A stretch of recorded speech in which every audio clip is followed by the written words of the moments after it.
Innal hamdalillah assalatu wassalamu ala Rasulillah wa ala alihi wa sahbihi wa mawalah. La haula wala quwata illa billah. Yang pertama,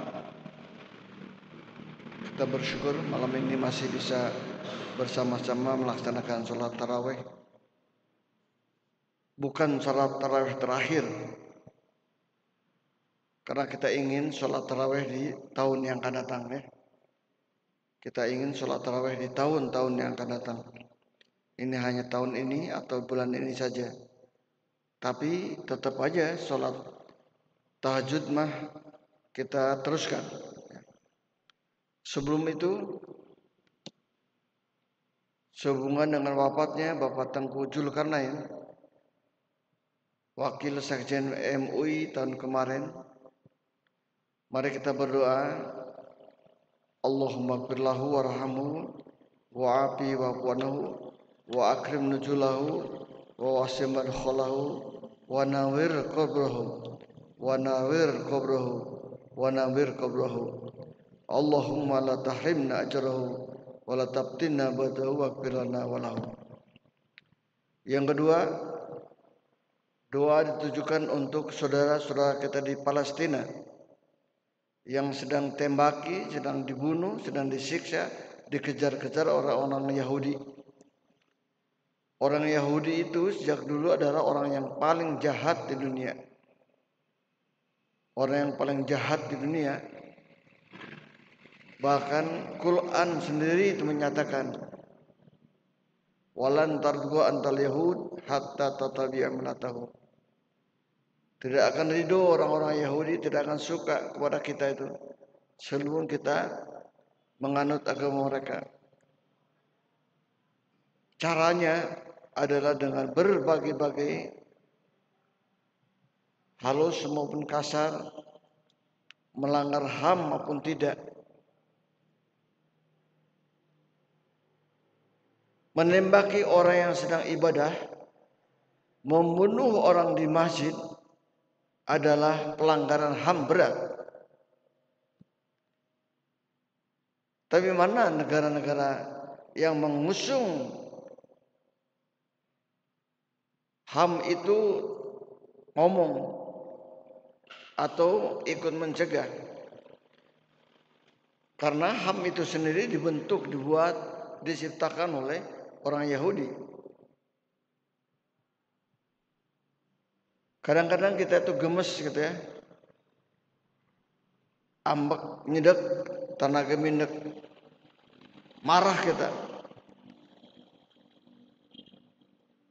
Hari ini saya melihat lebih dari 3 orang sujud ditembak sedang sujud di Masjid Al-Aqsa.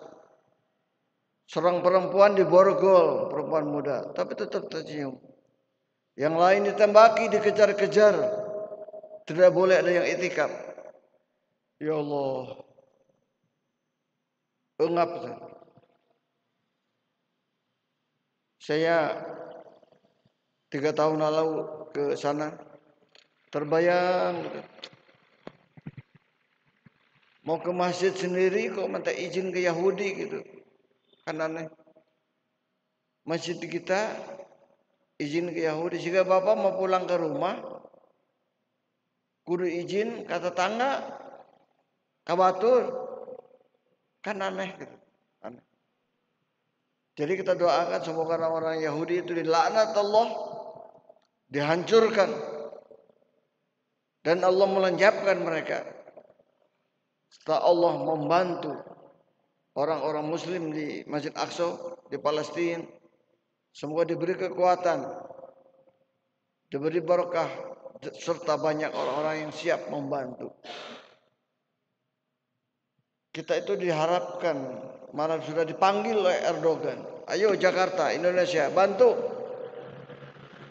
Tapi nggak ada suaranya.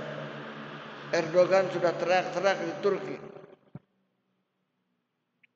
Harusnya kita memang segera bersatu dengan mereka untuk ikut membela kaum muslimin di sana, dan yang lebih penting lagi adalah membela Masjidil Aqsa. Mungkin sebentar lagi mau dirudal, dihancurkan. Itu bagian yang pertama. Bagian yang kedua tadi sudah disampaikan oleh MC. Berakhirnya tarawih ini atas nama DKM saya mau menyampaikan satu, mohon maaf jika ada hal yang kurang.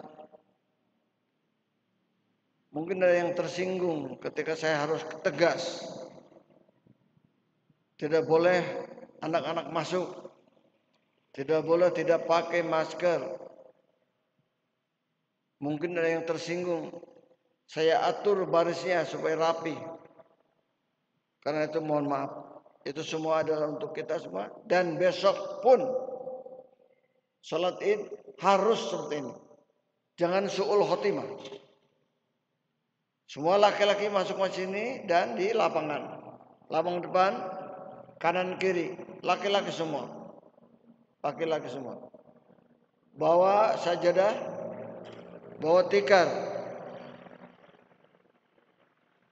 Sudah pakai masker dari rumah. Sudah cuci tangan. Tinggal langsung datang aja. Kalau mau tempat yang nyaman memang agak pagi datangnya, tapi duduknya lebih lama. Tapi kalau di Masjidil Haram, saya ada pengalaman yang lucu, sekaligus juga kalau pendapat saya telah berbuat kurang pintar saya. Mau sholat id, jadi asapang isu kena subuh itu ke semua sajadah, mau cai berangkat ke Masjidil Haram. Sampai Masjidil Haram, boro-boro masuk di masjidnya, di halaman saja nggak bisa, halaman saja nggak bisa, penuh semua. Jam sabaraha dari mana? Ternyata mereka berangkatnya dari sore. Idnya besok. Sekarang mereka sudah nyari tempat. Malam-malam udah nyari tempat. Tapi saya nekat. Pengen sholat di Masjid Haram. Saya tinggalkan istri di tempat yang kira-kira aman. Saya berangkat sendiri. Naik ke tangga 2 enggak. Ujung-ujung dapat di basement. Tengah bisa. Di basement. Di bawah. Mungkin banyak yang tidak tahu. Tapi sudah tutup. Udah sesak. Nah kita besok kalau mau. Kan kita menanya 6.30. Kalau anda mulai jam 6 mungkin nggak apa-apa. Ya. Kalau mau minum bawa ini boleh. Karena jangan lupa. Ada sunah-sunah salat id. Ya. Pakai baju yang paling baik. Itu kenapa? Ada tradisi beli baju lebaran. Ada tradisi baju lebaran karena pakailah pakaian yang terbaik pada saat lebaran. Tapi bukan terbaru, terbaik.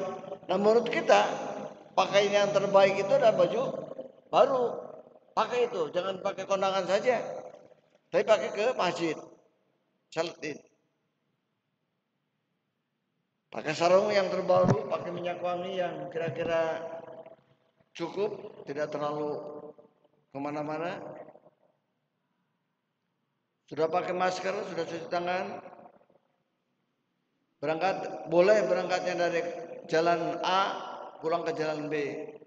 Tidak agak mutar. Dan jangan lupa, sunnah untuk salat id di rumah itu makan terlebih dahulu.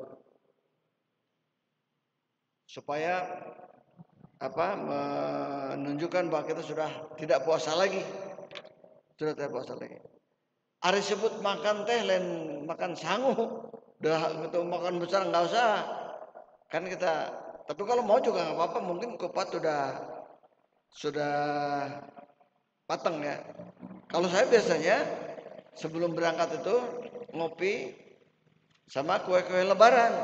Kan sudah ada tuh di meja ya. Meja tempat istri kita sudah nyiapin kopi, kita nyobain kue-kue lebaran yang baru. Sekarang sudah ditata tuh sekarang. Dah gitu.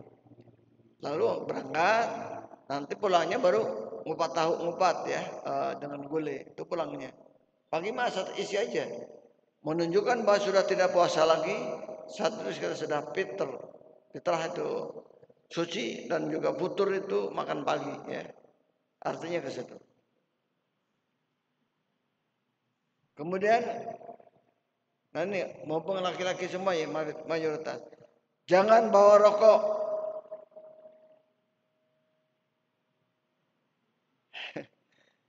Aneh sama. Begitu imam assalamualaikum, kerenyun itu kan ngarokok itu. Atau batal, kermah pakruh malah haram batal. Atau nalin mah kupat sekalian. Pansaruan bener, mah kupat, mah opor ayam, sok. Khutbah-khutbah makan-makan gitu ya. Jadi kalau tidak bawa rokok tidak ada keinginan untuk merokok. Kalau ada mah pengenlah pulangnya atau gimana. Janganlah. Sekarang bisa kita kemarin. Kemudian yang lebih penting lagi, kita tahu bahwa pada bulan Ramadan kemarin ada 4 training, ada 5 training ya, 5 paket training, paket latihan, 5 macam paket latihan yang kita ikuti.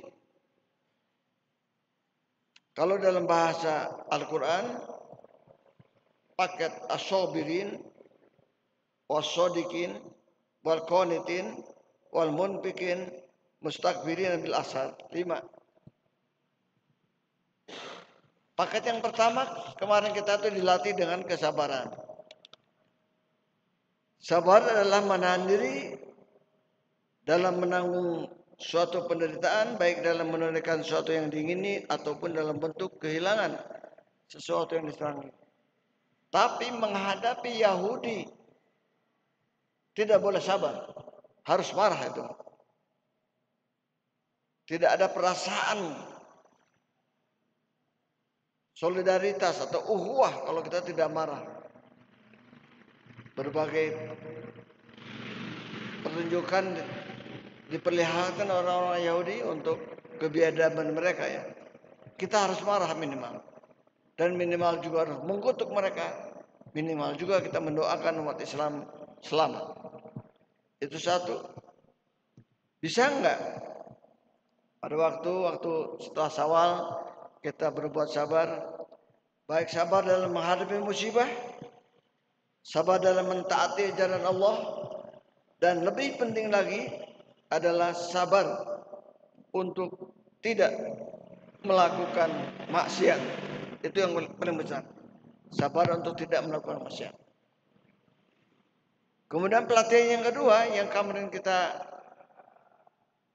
ikuti adalah pelatihan as-sadiqin, membentuk pribadi yang jujur. Kemarin kan aneh ya. Siang-siang anak-anak nggak ada, istri nggak ada, sepi di rumah. Sugan kita bikin Indomie gitu, enggak kan? Sugan kita ngerokok gitu, sugan kita nyobaan kolak, enggak.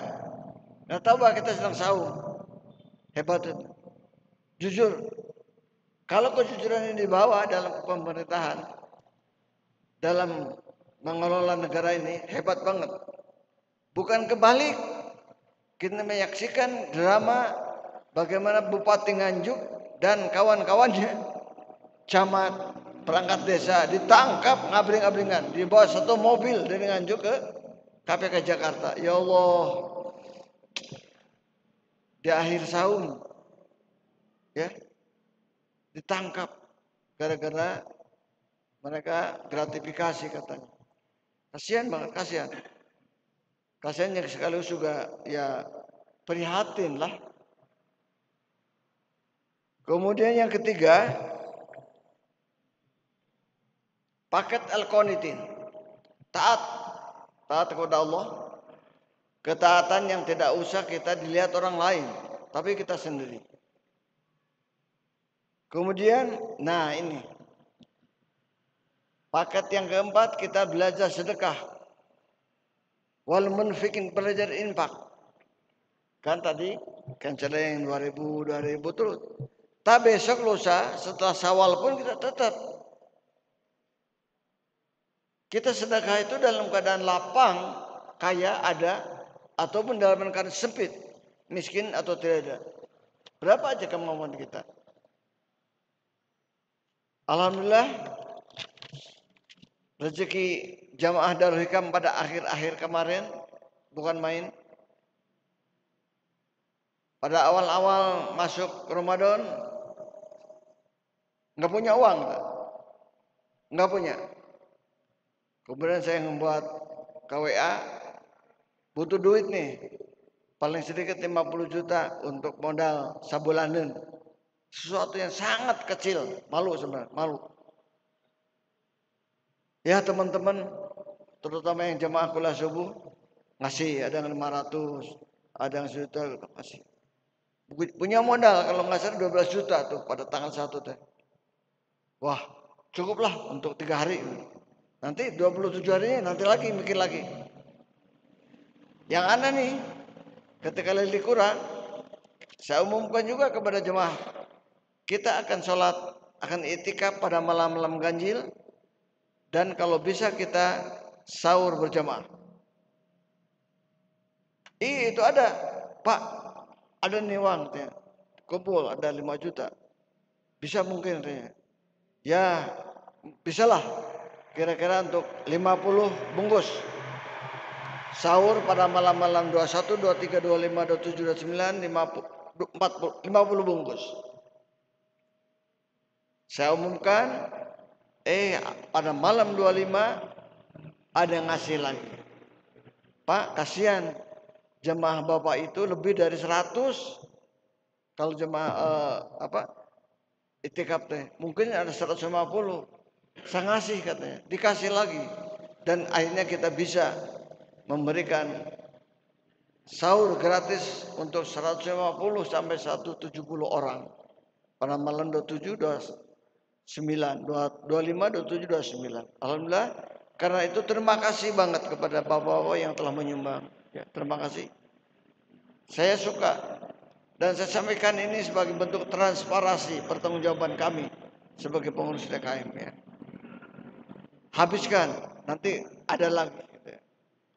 Dan yang terakhir, paket yang kelima adalah al-mustaghfirin. Kita mau tobat ampun kepada Allah. Sebenarnya sudah tadi pagi ya, waktu sholat tahajud terakhir berjamaah, kita berdiri mungkin lebih dari 20 menit tuh berdoa. Sampai pegal, sampai keram saya. Sahabat tidak terkabayang tidak suka malah latih 20 menit langsung itu untuk berdoa dan alhamdulillah puas ya. Terima kasih. Saya kira itu, sekali lagi mohon maaf atas segala kekurangan. Mari kita lanjutkan pertemuan ini di waktu sholat subuh berjamaah.